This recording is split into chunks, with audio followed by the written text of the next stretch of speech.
Jesus, unraveling an oppressive and toxic theology, finding liberation in your body and in your soul. That's what we're talking about today with my hosts, my guests, Taylor and Ashley. Thank you guys for being with us. Yeah, thanks for asking me. Yay. You'll find Ashley on Instagram at disology, D-I-S-ology. You'll find Taylor at New Transcendentalist. I'll put it in the notes. But Good job. I've been working on that one. Thank you for tuning in. You're listening to Herd. I'm your host, Kevin.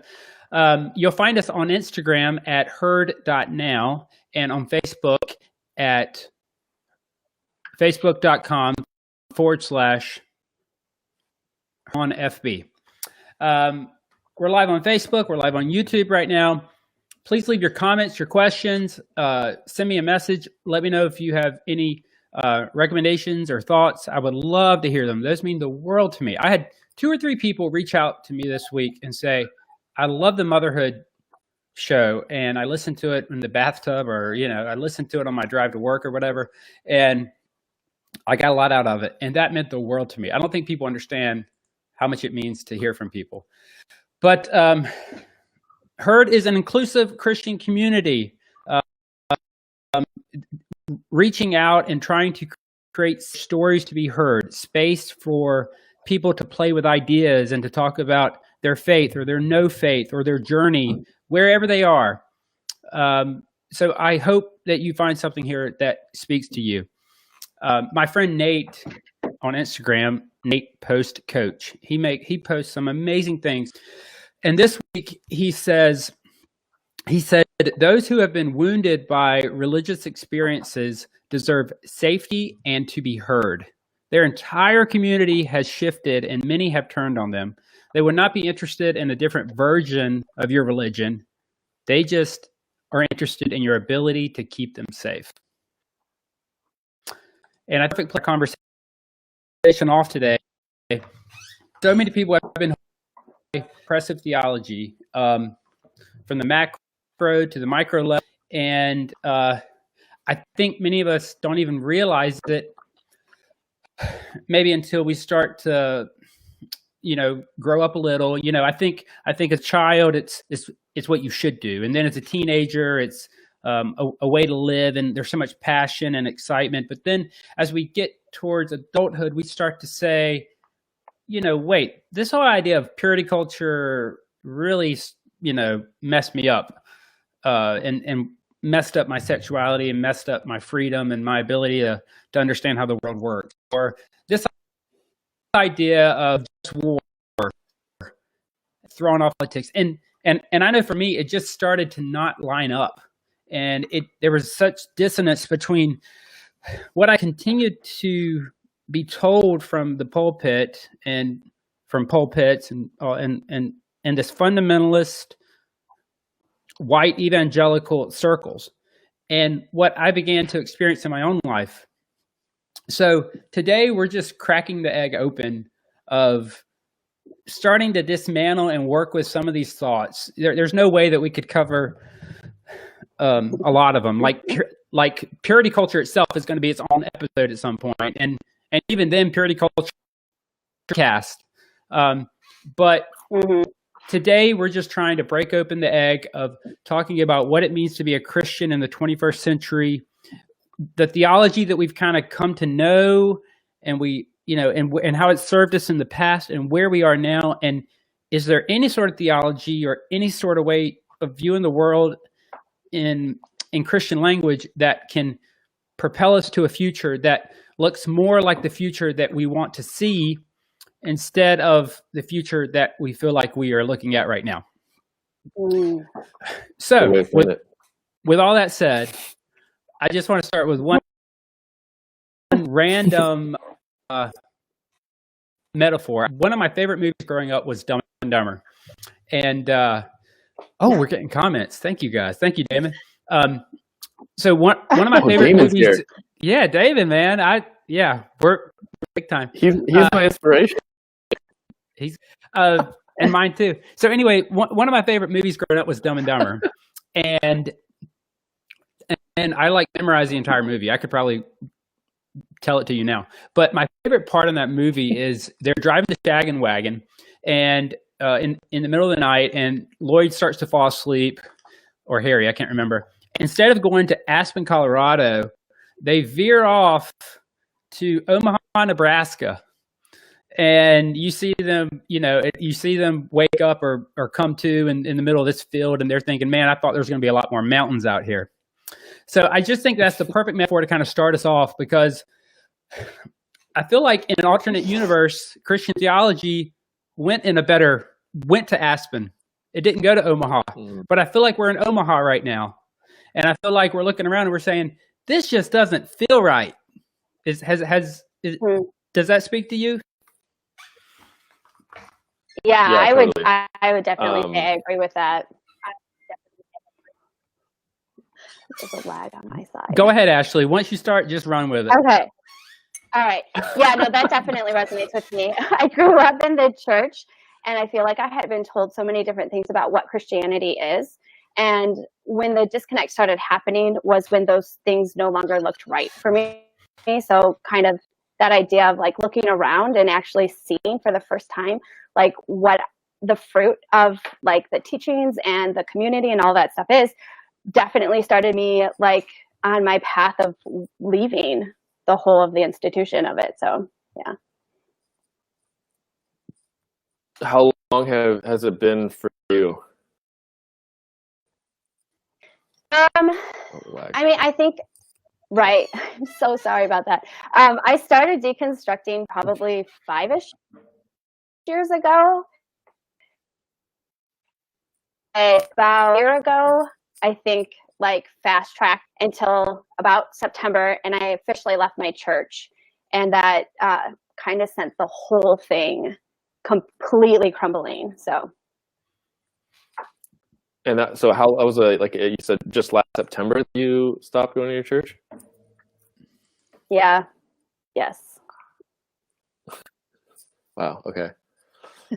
Right. And it wasn't completely by choice. Is that when you started the Instagram? Yeah, actually it was partially a reaction to what was going on at the time. So I had always volunteered with student ministries, like to the point where I was like one of the teaching volunteers on a regular basis. I led a small group. I had gone to the curriculum, like the Big Orange Conference, which is the curriculum my church used, with the staff like a year ago. So I was like really deeply involved, even though I had deconstructed so much of my faith. And I recognized that there was a lot that I was like, I don't actually believe many of these things, but I'm willing to like be a team member. Until the beginning of the fall semester, we were like kicking back off, and they were requiring all volunteers sign a like safety policy, which is important. But in the safety policy, as well as other places, they put a restriction on what you were allowed to discuss with students regarding sexuality. Like you could only reaffirm what the church's position was on the topic. And I understand that the church believed that. So I met with the head pastor, the head youth pastor, and told him I'm comfortable affirming this stance, but I don't feel comfortable limiting it to this stance. You know, like I will lay out for my students who have questions why the church believes this, why their parents believe this, where it comes from in the Bible, but I also want to be able to like open them up to other interpretations, other traditions who view the topic differently, and just kind of give them information, allow them to decide what's right for them, because I think that's important. Couldn't sign the agreement and I couldn't volunteer anymore, and so I'm out. So that definitely, wow. yeah. So that started the Instagram, because after I left, they brought in somebody to talk to the students about sexuality, like a 70-year-old white man, and he affirmed a very traditional, even more regressive than the actual church's stance. And I had students contacting me, like just really upset and hurt. And so I, on my main Instagram page, kind of did a video about what the conversation is, what the church is communicating, and how there are other ways to approach this topic and all that other stuff. And then from that, I started my disology page. So yeah. Okay. Wow. And then is that the name disology? Is that like, I don't know, against theology, or yeah. is there kind of, yes, yeah. Well, like against like a firm black and white bordered idea of knowledge, like so it's kind of like, I don't really know exactly. I think there's so many different things that we could like explore and think about and talk about. I don't think that any one of them is absolutely right. Even when we take ologies out of like theology and into like psychology or sociology or any of the biology, like there's a lot of room to continue the conversations, and the information is constantly changing. So I didn't want to hold too tightly to like a this is the absolute truth or answer to something. So that's kind of where the name came from. Room.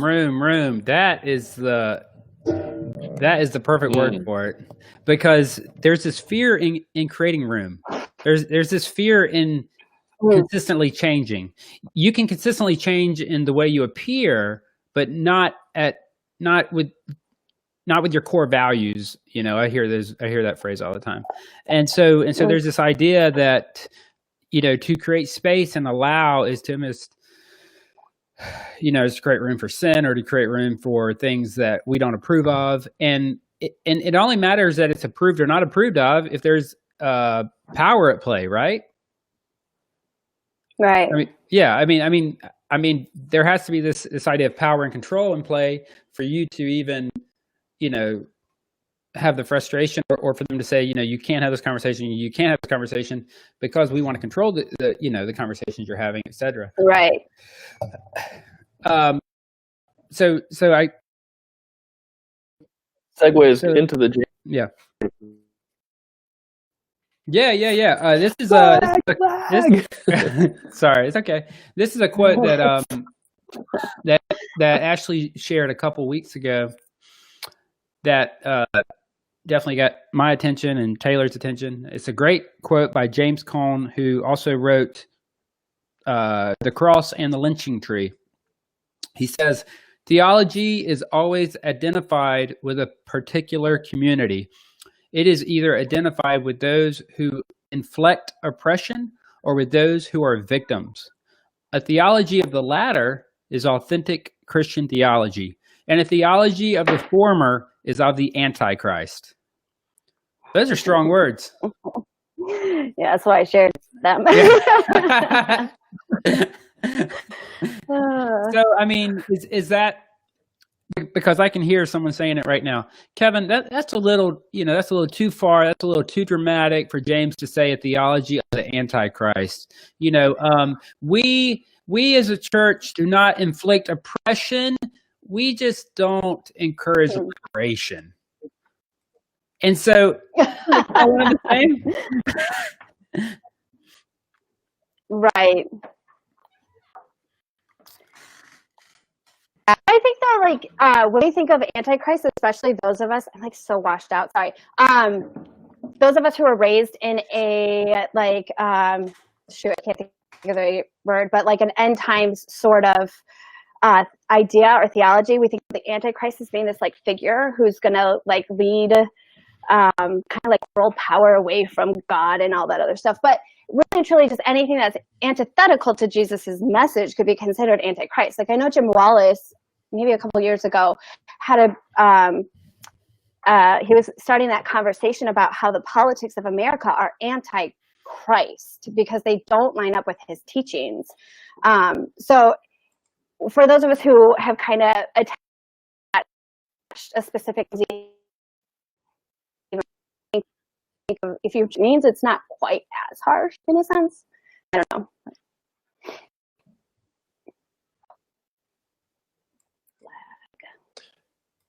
It reminds me of this Frederick Douglass thing that I read recently, and I shared it. But he says, because he kind of knocks in his autobiography, he kind of knocks religion and a bunch of slaveholders. Frederick Douglass is an escaped slave from the 1830s and 40s.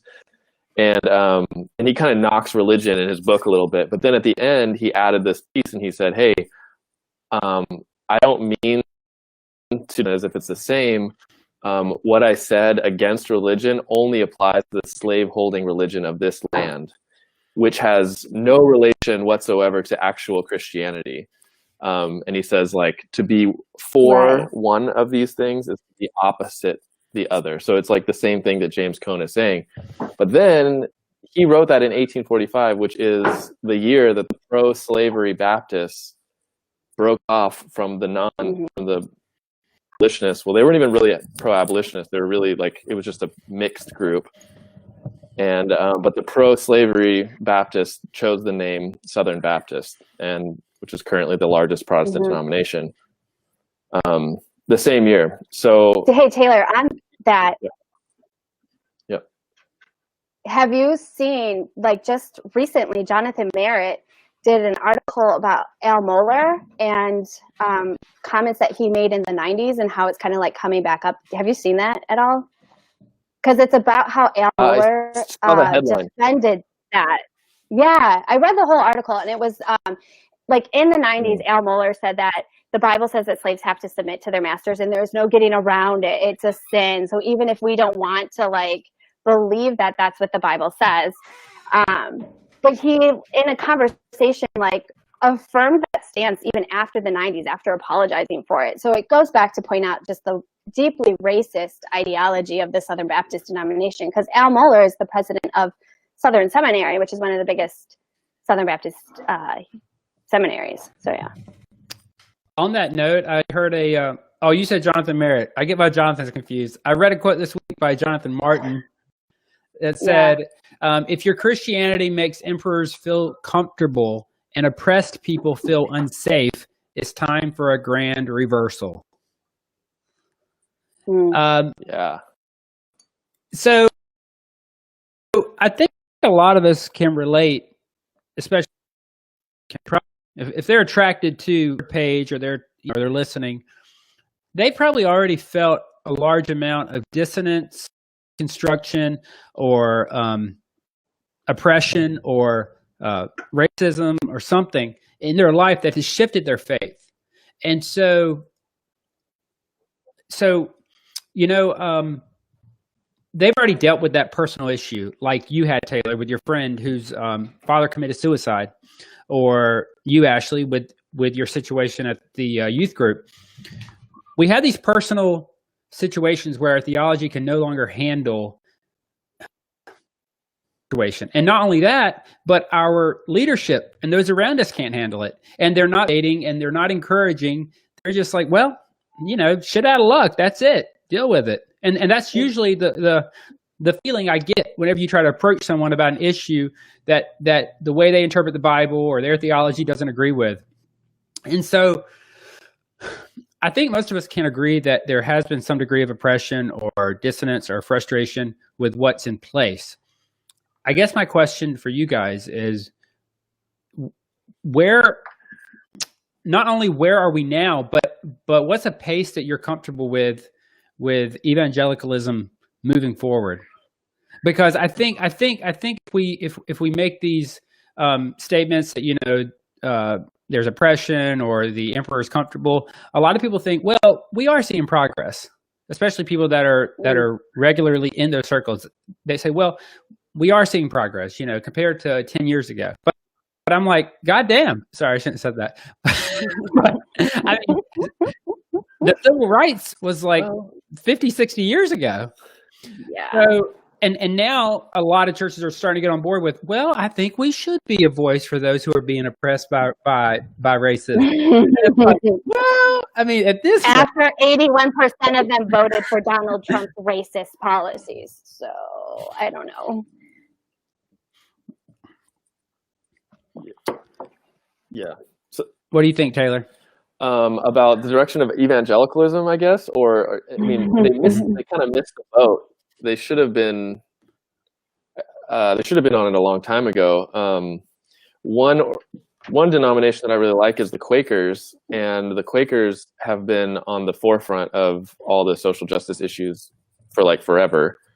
Going back to protesting slavery in 1688, the first, I guess, white people protesting slavery was the Quakers in Germantown, Pennsylvania. And so they're way out in front of this, while, you know, the southern pro-slavery Baptists were looking for a way to justify this thing that generated so much wealth for them. I think the return on investment for slavery was like 300% or something, which, nowadays, if you can get 7%, this is like kind of, a good investment. So 300% return on investment, it was incredibly valuable to justify slavery, to say like, oh, actually, hey, it's there in the Bible, it says to be obedient to your masters, totally forgetting that the Exodus is all about slaves rebelling against their masters. The whole foundation of the whole Bible is a rebellion against slave masters. So a little bit disappointed with evangelicalism that, yeah. But.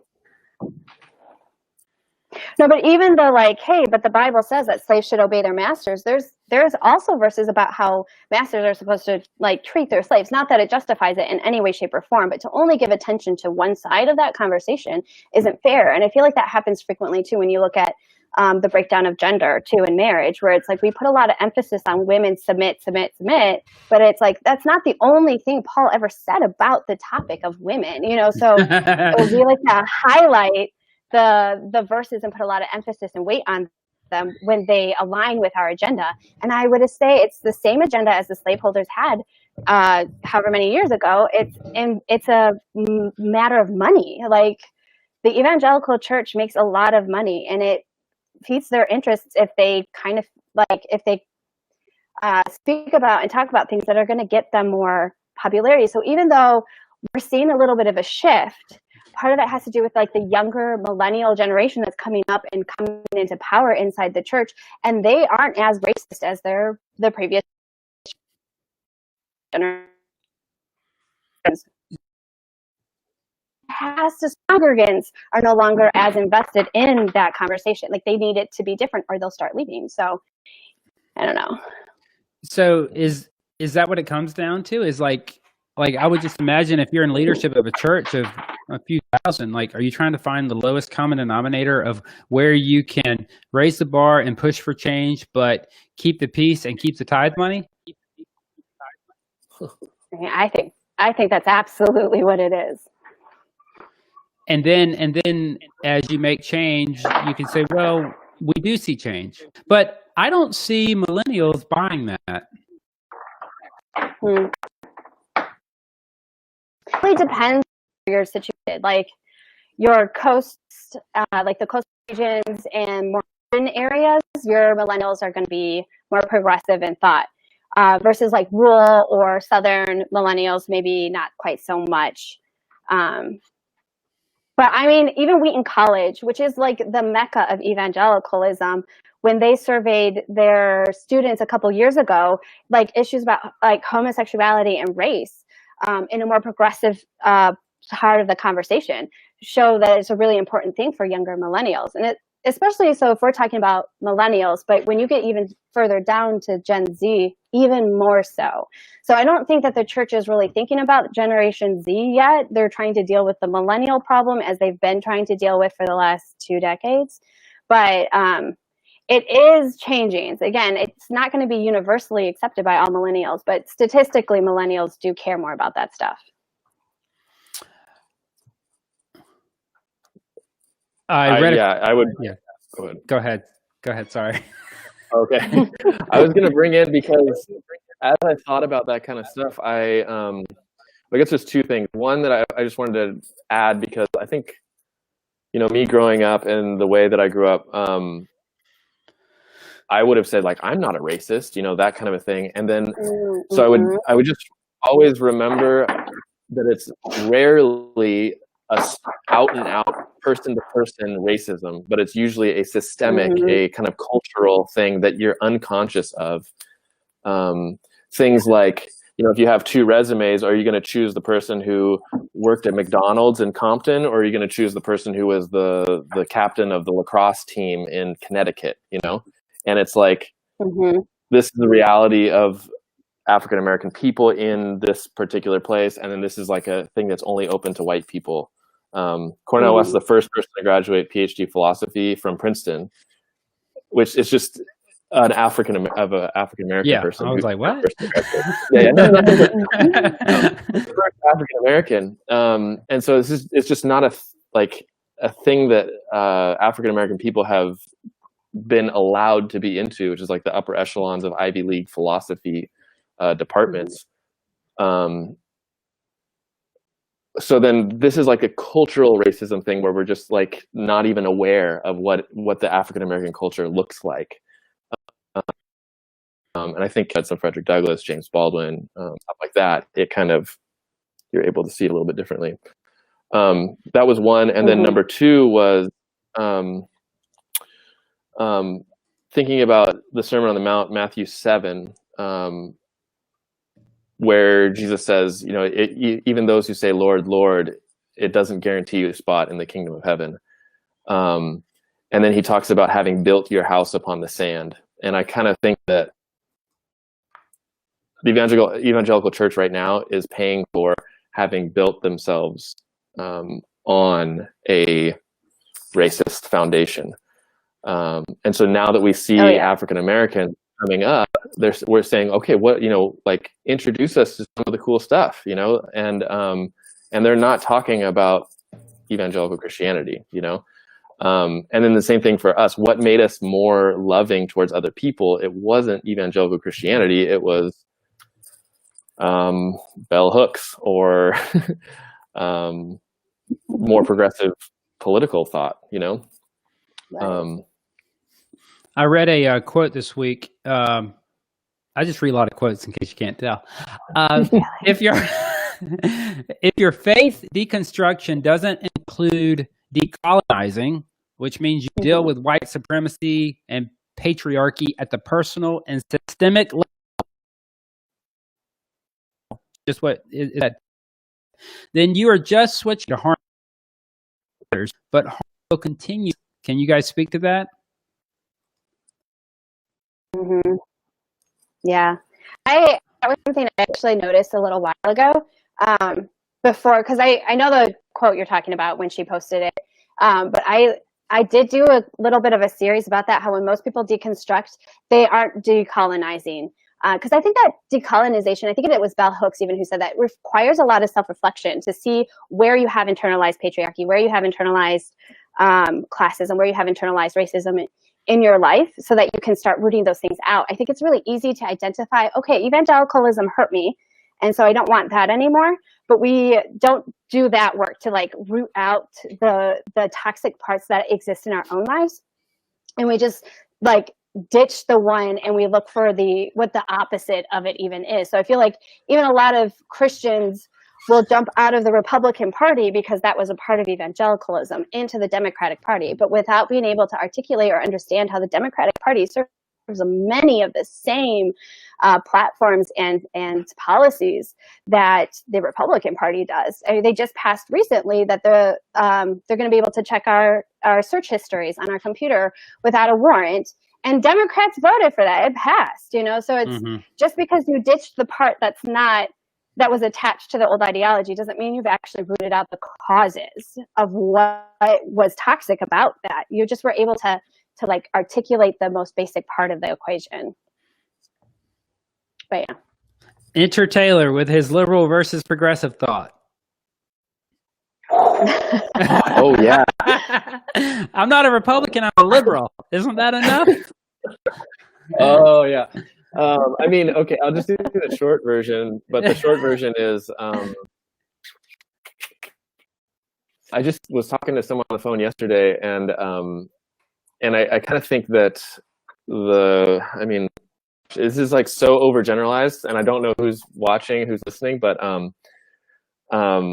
I think conservatives tend to say the problem is with what they would call weak people, which is usually a minority of some form, whether that's a LGBTQ person or that's a immigrant, or they tend to say that the problem is with the weak people are not producing enough, or they're taking too much or something.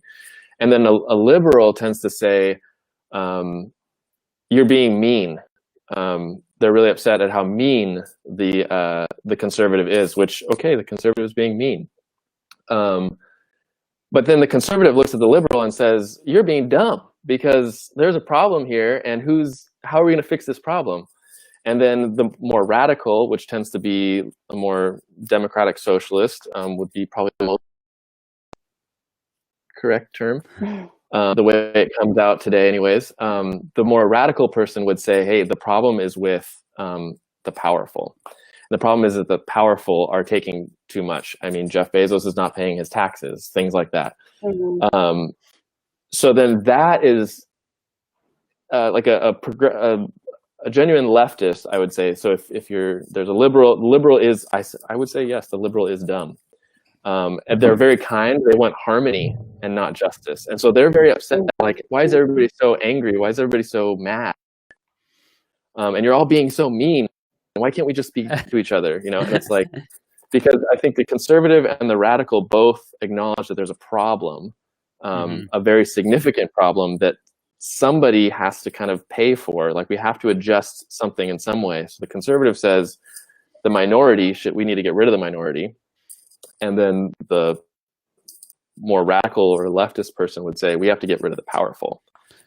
And in the US, we've like put liberal and left together, but it's not. And that's why, you know, after Trump came to power, there was a lot of talk of echo chambers and coastal elites, which I am not a coastal elite, even though I live on the coast. But, you know, there was a lot of talk of that because the idea was that they don't understand the working man, and they don't understand that you know, they can't take the working man's vote for granted. And Trump spoke to those people. He saw a huge group of people that said, we're hurting. We're tired of Washington. We're tired of the Clinton Bushes. We want something different. And he says, hey, I'm going to go in there and I'm going to fight for you. And so he speaks to these people and they say, you know, I support this guy. Mm-hmm. But, you know, I just... valid if you're going up against the liberal. Yeah, because Hillary just kind of... And you see this now in tweets and social media and stuff as people like want to put down the Trump voter. And I'm like, that's not fixing anything, because you're just slewing, you know, criticism and talking about the way they live. And it's like, no, they're hurting and they're voting for whoever is speaking their language. If you're not speaking their language, it you know, it doesn't matter. Mm-hmm. So what I feel like all this kind of really parallels to conservative white evangelical theology, oppressive theology, toxic theology, and where we are now. I mean, I think politically you have Republican or conservative and liberal, and then you have the progressives. So I think in what most white evangelical Christianity, you've had, well, you know, this person leans more left. They believe the scripture says this. This person leans more right. But, you know, we don't mess with the core of our beliefs. And so you don't see any systemic change. You don't see any radical change. Mm-hmm. And so I would say Jesus was not a game whatsoever. He was like, let's be done with it. And so that's where I kind of see this third way that's always existed, but now we are talking about it even more. And I see that in liberation theology. Can you guys speak to liberation theology to people about it and kind of relate that to Jesus? I want to plug my boy Damon Garcia. Yeah.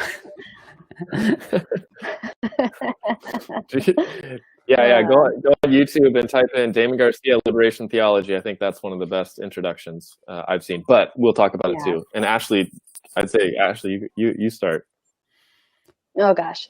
So as I'm trying to deconstruct evangelical theology and all of that stuff, like I hit a pretty dark point where I was like, I don't even know if I want to be a part of this like at all, like Christianity at all. And in that place, I read James Cone's A Theology of Black Liberation, which I do think very deeply. I think that the conversation about liberation theology in America should be centered a lot around race, because that has been one of the most oppressive parts of American and white evangelical ideology. But it basically reframes all of the scripture where it focuses on that liberating story kind of in Exodus about how God was on the side of the slaves and not on the side of the powerful and the pharaohs. And that, I think, really is at the heart of what's unique about Christianity, especially at the time of which the Exodus story was written, is you have a lot of other like ancient Near Eastern mythologies that are coming about how gods are involved in their politics and in their kingdoms, but God is always on the side of the rulers. He's always on the side of those kings, and that's how they get their power of being kings. But the Exodus story completely reverses that, and it puts God on the side of the oppressed and of the slaves. And then you follow kind of that foundation through the rest of the Bible, and you see the places through the Old Testament where they miss that, and they end up becoming oppressive in and of themselves at times. And those are the times where you have the prophets that come out to try and get them back to that original narrative. I can't read that. Okay. Oh, is that I think you're doing a great job, and I just was like whatever, hype up. What? What was that? And Yeah, I'm trying to figure that it is the tradition. That's a tradition that Jesus comes out of then. He's kind of following in the footsteps of the prophets, getting back to the story, to the root of the message that God is on the side of the oppressed. And he's speaking to a group of people in Israel who are under oppression, Roman oppression. And it's for him, what I feel like his main target is the temple authorities. And depending on which gospel you're reading, it's going to depend on like whether that's the Pharisees or what name is given to it. But it's the temple authorities who've aligned themselves with the oppressive rule and ideology of Rome.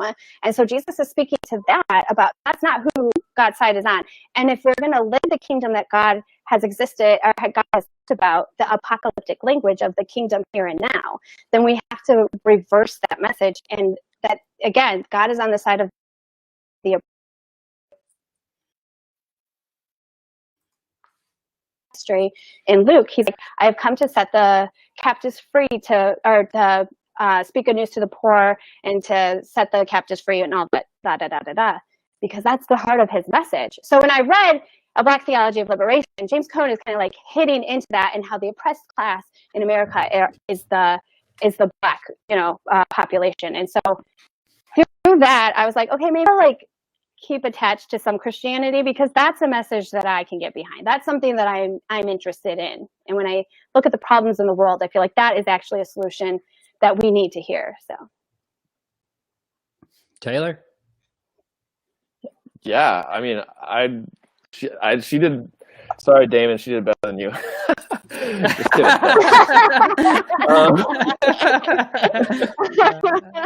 I mean, whatever.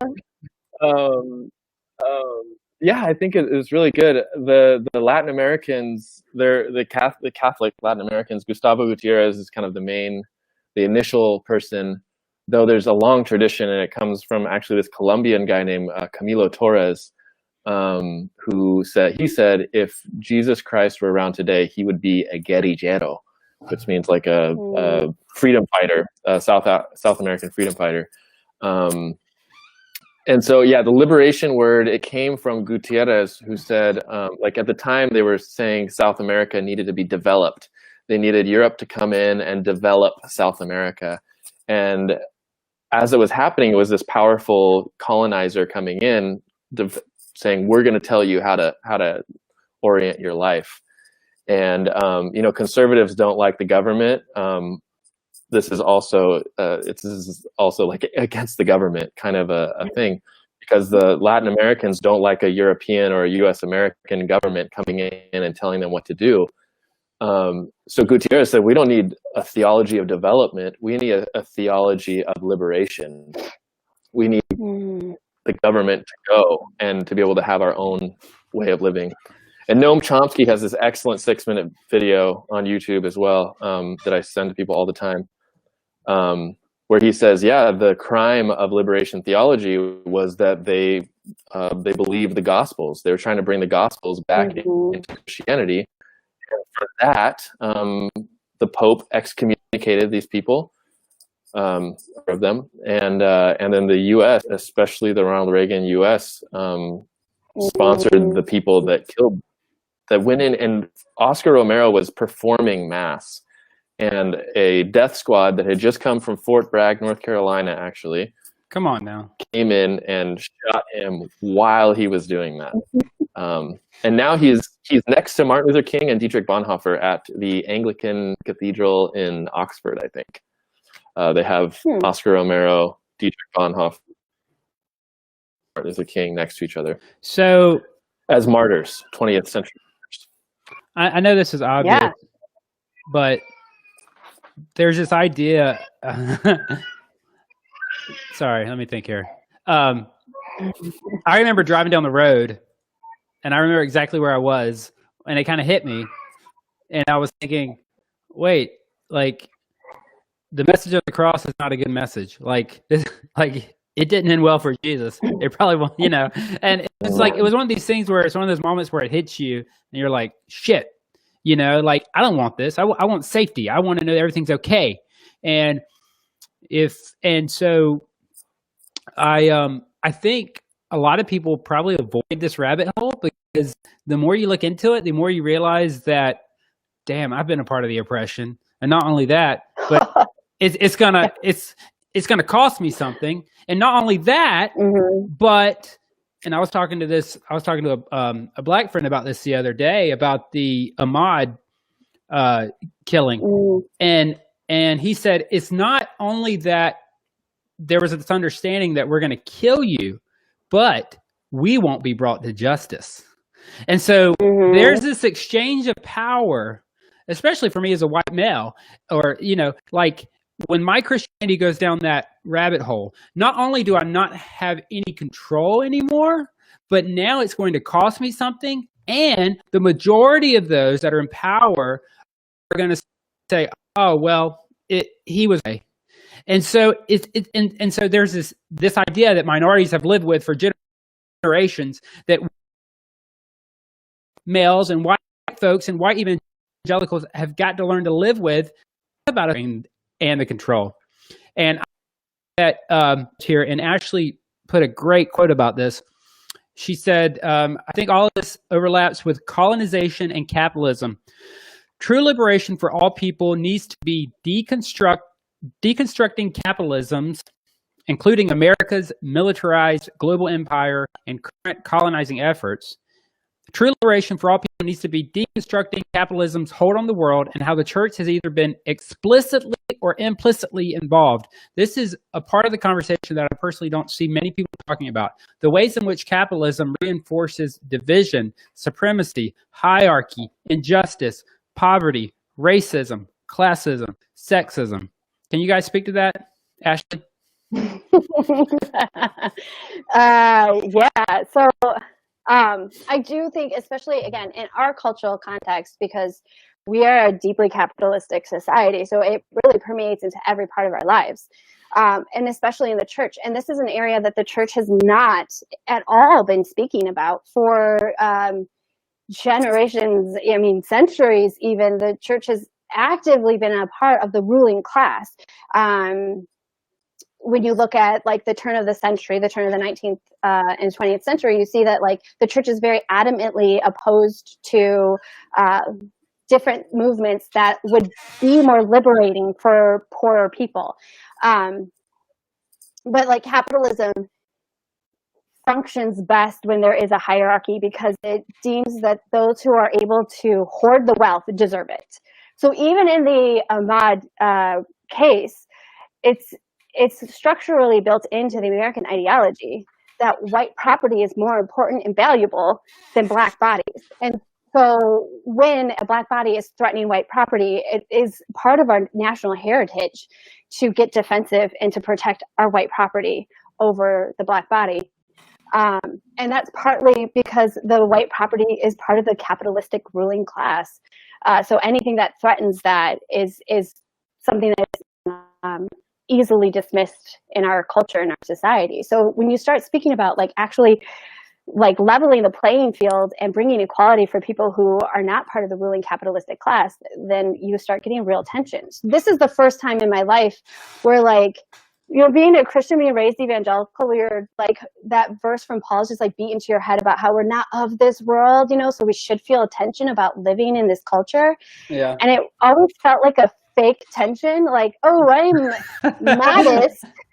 Look at me wearing a modest bathing suit on the beach. I'm so not like the rest of the world, but like diving into socialism and anarchism, I'm like, holy crap, this is very tense. I don't feel like I belong to this culture that is a part of America. Like, this is American culture, and I no longer feel any affinity or affiliation with it. And it's I feel that tension now.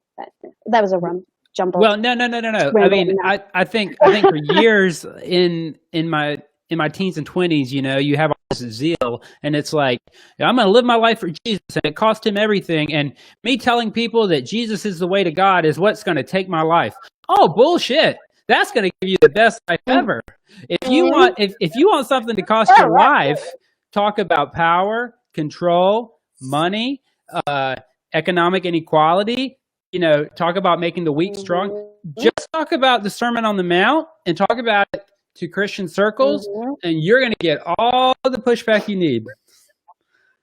We're going to get pushback for this. Yeah, I know. I'm really digging a hole. But, I want the whole purpose of Herd is like, I want people who are on that trail, that path, to say, holy shit, like, I'm not alone. Like, there are people that not only take issue with the church as we've known it and have been hurt by it, but also want to create a new way. And they're not at a place where they're ready to just leave all that behind, because they think that there is some power in the message of Jesus, or some power in what we've come to know. And maybe we just have it all wrong. But for me, I see so much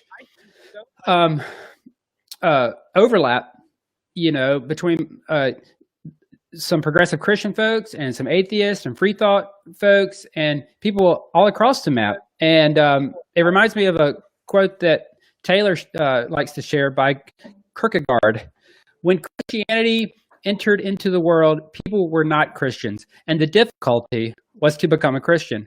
Nowadays, the difficulty in becoming a Christian is that one must cease to become a Christian. Take it away, Taylor. Yeah, that's one of the later things that he wrote. It's from the Concluding Unscientific Postscript, something that he titled that way. I don't know why. But at the end of his life, he did a strong, I guess he was always contrasted Christendom with Christianity. And he said, yeah, everybody is a Christian. He's writing the 1840s, 1850s Denmark and Germany.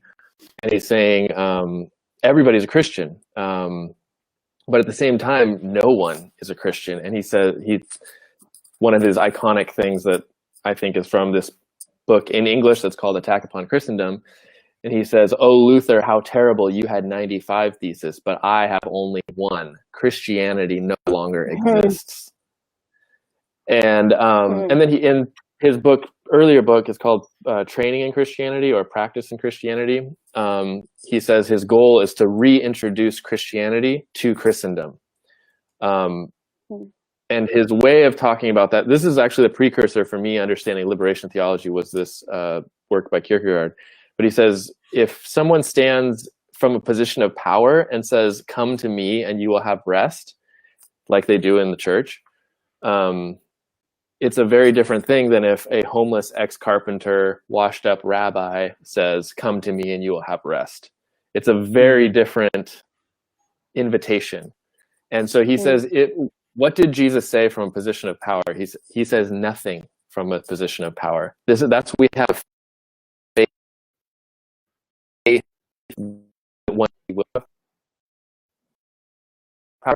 He's never said anything. So he says, if someone invites you from a position of power into the words of Jesus, this is no longer Jesus talking, and it's not true. And so then he says, yeah, we have Christendom now where all the power resides. So the difficulty previously was becoming a Christian because you had to leave your powerful thing to become a Christian. But now the powerful people tend to be Christians. And the difficulty is now, in order to become a Christian, you have to leave Christianity, which is like looking at the James Cone quote. You have to look. There's different Christianities. There's one that sides with the powerful, and there's one that sides with the weak. And the one that sides with the powerful is antichrist, and the one that sides with the weak is authentic Christianity, like Cone says. So yeah, I've been working with this model of like two Christianities, and at some point I'll like write an article about medium. And but I think it's helpful to see that. Before I forget, whenever we're done, would you put in the comments on the Herd page the Norm Liberation YouTube video? Oh yeah, no, I'm trying. Yeah. That, and would you also put the Frederick Douglass article you wrote? I just like to keep all of it in there so people can access it. Totally. So, what does it look like then, Ashley? I mean, what? I think whenever I left the church, I was like, wait, maybe everybody else has it right and we have it wrong. And I remember Rob Bell writing the book, Jesus Came to Save Christians. And I was just like, what if everybody else has it right? I remember listening to Pink Floyd's The Wall like 1,000 times. Like I am an Enneagram 4, so I felt every single word of every song in that album.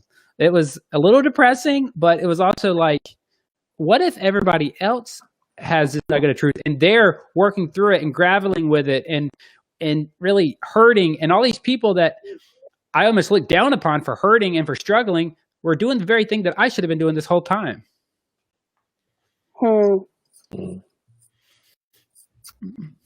Yeah. I don't know. I know I'm trying to think.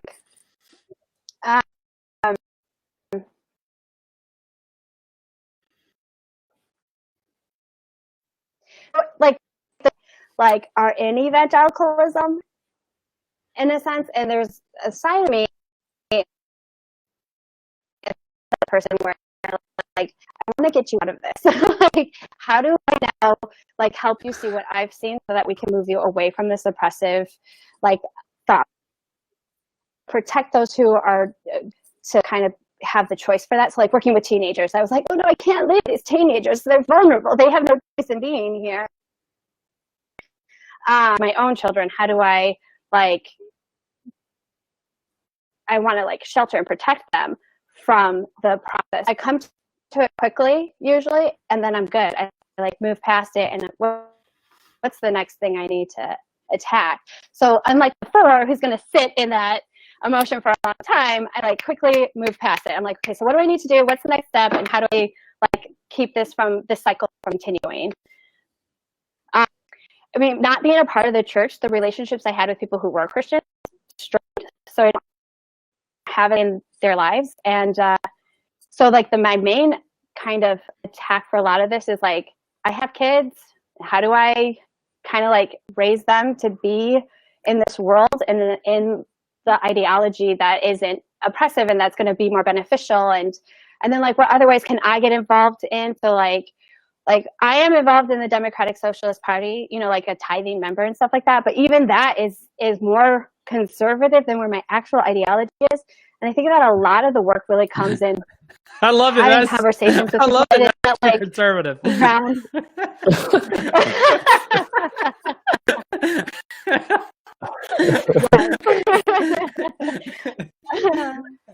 But like, I think there's a lot to be said about these conversations, you know, like had I not heard somebody else talking about this stuff that kind of like made me aware of what was going on. It starts with usually something in you recognizes it's wrong. So you go to seek out information that's going to affirm that feeling you're having. So if there are conversations like happening to help people kind of make sense of what's going on. And I do think it is like through that community gathering, like the breakdown of communities is part of the reason why it's so hard to get out of this stuff, even to get out of the colonizing mindset, is because we don't have the community conversations. We don't have the places to meet and organize, to hold meetings to talk about different ideologies, feminist ideology or liberation ideology or class struggle. Like all of those conversations have been silenced in our current like entertainment focused, disconnected world. So like bringing conversations back into communities, and I do think it's going to happen online more so, but that's going to start changing people's mindsets. And when you start changing people's minds and hearts, and you start seeing actual action in the way that we like go about living our lives. I definitely think there is this process of not only identifying and not only empathizing, but recognizing, because for a long time the church has said, well, love the sin, not the sinner, but to see themselves Right. in that person really starts to change the game. It really starts to affect you personally. You shared a quote this week from Kelly Brown Douglas's book, Stand Your Ground, Black Bodies and the Justice of God. And she says, in the Stand Your Ground war today, crucifixion comes in the form of gun violence. The Matthean question today might be, but Lord, where did we see you dying and on the cross? And Jesus would answer, on a Florida sidewalk, at a Florida gas station, on a Michigan porch, on a street in North Carolina. As you did it to one of these young black bodies, you did it to me. The tragedy of the cross is the tragedy of Stand Your Ground war. It is in the face of Trayvon Martin dying on a sidewalk that we see Jesus dying on the cross. To know the extent of God's love, one must recognize the face of Jesus in the face of Trayvon. I got like chills. I know, I did too. But see, when our theology won't allow that, you're not going to have that identity take place. Do you agree, or thoughts? No, I agree. Did you say identity? Yeah. Yeah, no, go ahead, Taylor. Oh, yeah, go. No, you go, because I don't have anything to say on that exactly. I've been talking, so like when we started kind of talking about this topic, and it got brought up about how like, where is God involved in all of this stuff? So I think that like we frequently try and look at where God is and try then to identify ourselves in that place. And like through my like early 20s, like I was a big Mark Driscoll fan. Like it's embarrassing. We forgive you. We all were. I know. But like Actually, a little. But one of the things was that Jesus, wait, what? But that Jesus was like this macho, like powerful. I was not. Powerful man. He's like riding the horse of power in heaven and whatever. He's on his throne, ruling and reigning. And I've been questioning if, because we have this idea, we have the resurrected Jesus, which is, I mean, not a bad thing, but because we have the resurrected Jesus, we see him as powerful. We see him in positions of ruling and reigning. Yeah. And we have moved past identifying Jesus as crucified and dying and stuff. This part that we hear about him in the gospel narratives is the victorious resurrected Jesus. So I think that appeals to us, especially as Americans who've attached that same kind of like, we're the victorious good guy, like reigning and ruling over the world nation. So that's the idea of Jesus that we want to have. And that's what about that that quote from Kelly Brown Douglas that like really hit me, because it's like, and I think at the heart of what liberation theology is it's taking Jesus kind of off of his throne and putting him back on the cross. Because I think if I see Jesus dying on the cross, or I see Jesus living with the oppressed, that then my place, like a middle-class white American, feels very uncomfortable because I'm not identified in that anymore, and so, and it makes me then, if I really love Jesus, I want to do the work to like help and not be a part of the oppressive class. This is so good. You can't have Christendom without a resurrected Jesus. You can't have Christendom, because once we resurrected him and took him out of the grave, now we can make him whatever we want him to be. If I die tomorrow, you can change the narrative of the story that you think that, and I resurrect. You can change the story, and you can make it into whatever you want. Say, hey, is Easter Sunday. We're not worshiping the crucified Jesus. We're worshiping the resurrected Right. Jesus. Health and wealth, babe. But I've heard like Catholics disparage my whole life because they keep their crosses have Jesus on them, you know, like that is something I've actively been told multiple times, like, oh, those Catholics, they're so fixated on, you know, the crucified Jesus, and that's wrong. It's not like the Catholic Church is really a good example of liberation theology, but like, or of being on the side of the oppressed, but at least they have Jesus on the cross still in their in their churches. Like we've taken Jesus off of the cross. Many churches don't even have crosses in their sanctuaries. So Yeah. Going back to the question of like what we do or whatever, which is like I have a little critique of that in general. The constant desire of something to do. I want something to do. But I was just gonna comment, like I found this great group in where I grew up near Santa Barbara, California, and Tim Burnett actually commented on the thing, and you messaged, like responded to him because he was like, Christianity or Christendom? You remember that? Did you catch that on Instagram? Yeah. And so who is that guy? His name's Tim Burnett, and he's a pastor of a, for lack of a better term, church in Santa Barbara. Okay.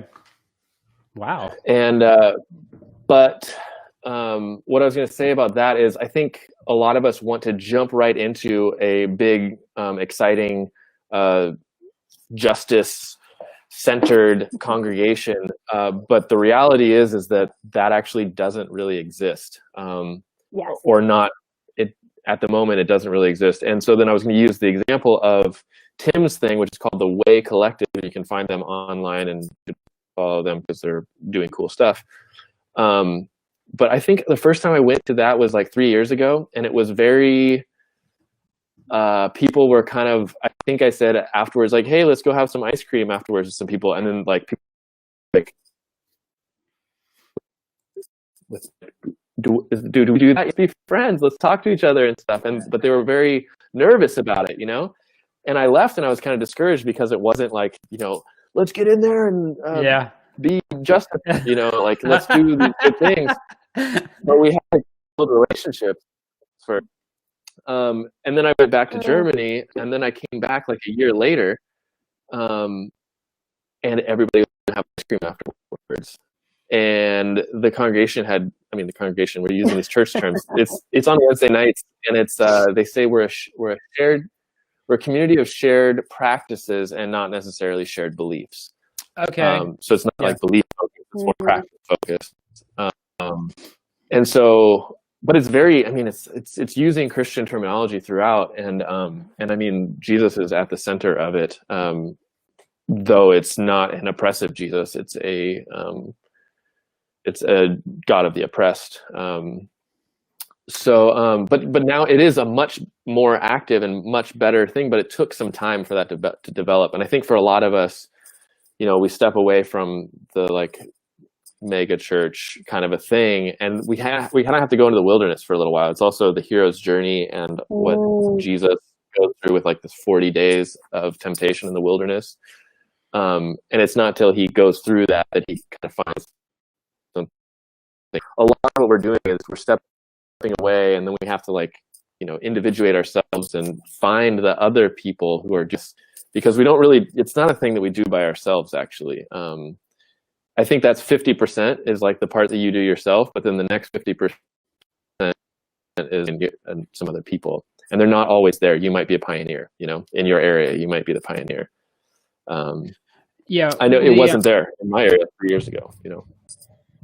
No, last week when I was talking to Ryan Bell, a former Seventh-day Adventist minister, now a pretty prominent atheist, heads up lifeaftergod.org.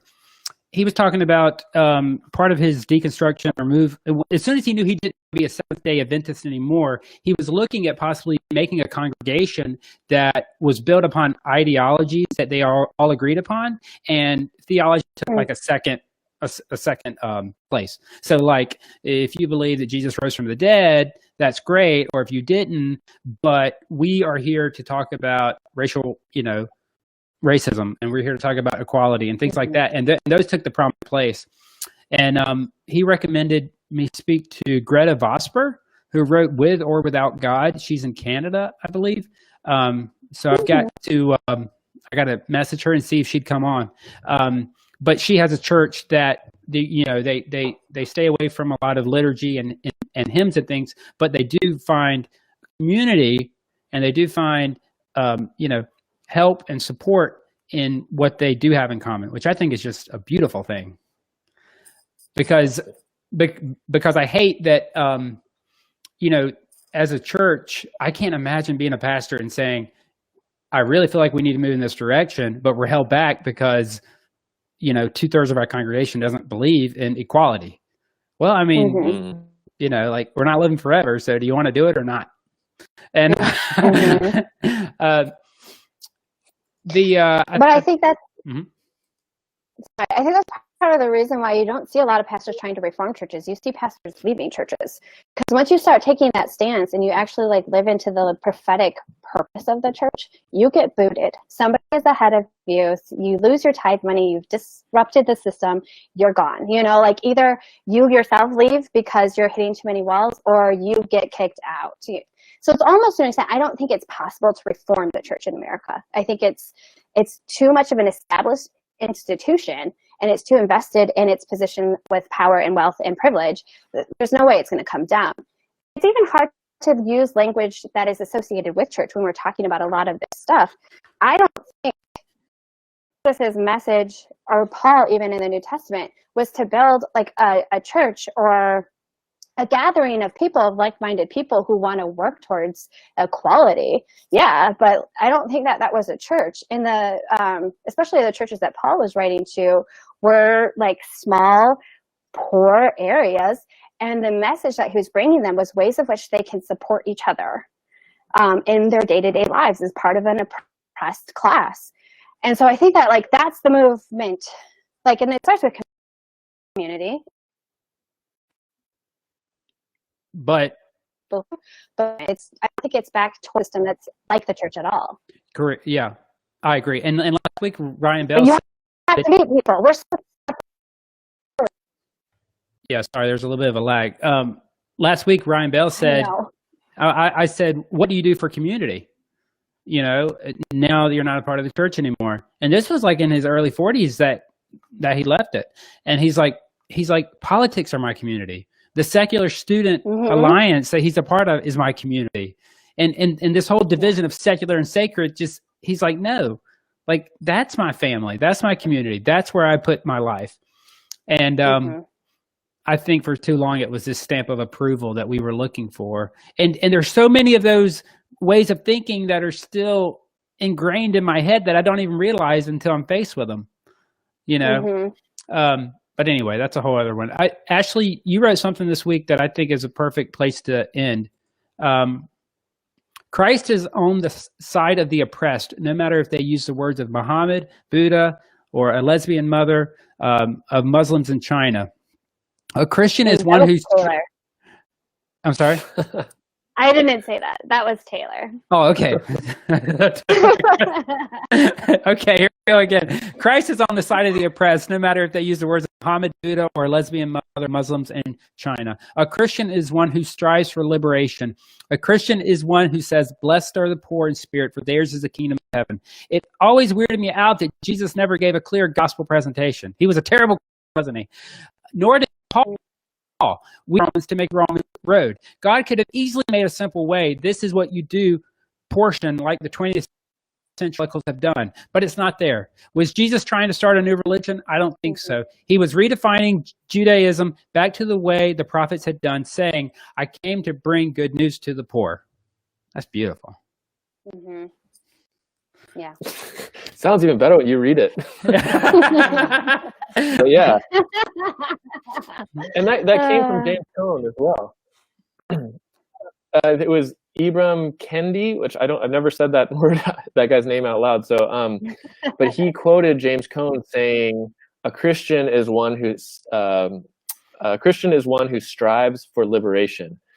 And that made so much more sense to me, because in the Sermon on the Mount and throughout Jesus' whole thing, he's always saying, blessed are the poor in spirit, for theirs is the kingdom of heaven. And it's not a moral rules kind of thing. It's not even a doctrine thing. It's like, it belongs to the poor in spirit already. Like you quoted the Luke verse, which Jesus is quoting from Isaiah, saying, I came to bring good news to the poor. And in Luke, he doesn't even say poor in spirit. He says straight up just the poor. Poor, yeah. And it's not about their they're in already. This king's for them, because the Roman Empire doesn't exist for them, and the Pharisees' way of seeing it was not for the poor. And so then once I started to think of it in this James Cone way, I was like, okay, what's the most shocking, like, but real thing that I could say about who a Christian is? And I was like, it's the lesbian mother of I think I was just trying to think of the most oppressed person on earth, and I just thought about that person. You know, that's who the real Christian is. If she uses the Jesus language, God is on the side of that person. Like that person, the blood of Abel cries out from the ground. Abel was an underdog as well, killed by Cain, and so the story of that person, the lesbian mother of Muslims in China, her story cries out to us, you know, and there's something in us that responds to her oppression, you know, and I think that's God is in that. Yeah. But see, when and I'm closing here, but this just came to me. Sorry. When you start to identify with them, it's almost like you've come to a place where you have nothing else to give. A friend of mine, a friend on Facebook, I want to have him on here sometime. Jerry DeWitt wrote Hope After Faith. He left the Pentecostal faith and is a prominent atheist. And I remember in his book, he wrote, there's not a pastor on earth that leaves the bedside of one who is sick or has just died. And as they leave that hospital room, they're not thinking, I really don't know. Is there a place where, when we're identifying, empathizing with a person that's in that place and is on the sidewalk dying, is there anything left for us to give, or are we just there? For the first time ever, are we just there?